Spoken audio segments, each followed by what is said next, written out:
Hello guys, नमस्कार। मैं हूं अर्चना तिवारी और आज मैं सुनाऊंगी एक छोटा सा प्यारा सा भजन गीत। कैसे लगेगा प्लीज़ कमेंट में ज़रूर बताना। ये भजन भी मेरी मम्मी का ही है। राम ही राम हो रटन लागी जिभिया, राम ही राम हो रटन लागी जिभिया।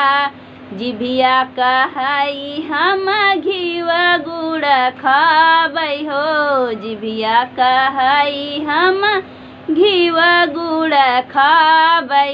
दतवा कहई हम पूजब पान हो रटन लागी जिभिया।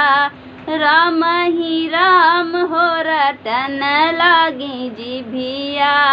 गोड़वा कहई हम तीरथ करबई, गोड़वा कहई हम तीरथ करबई।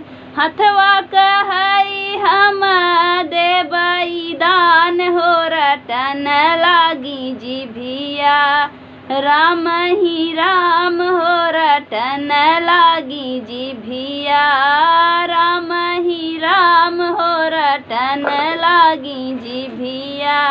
अखिया कहई हम दुनिया देखब, अखिया कहई हम दुनिया देखब। कनवा कहई हम सुनबै पुराण हो रटन लागी जिभिया। राम ही राम हो रटन लागी जिभिया, राम ही राम हो रटन लागी जिभिया। तो ये भजन कैसे लगेगा प्लीज़ कमेंट में ज़रूर बताना।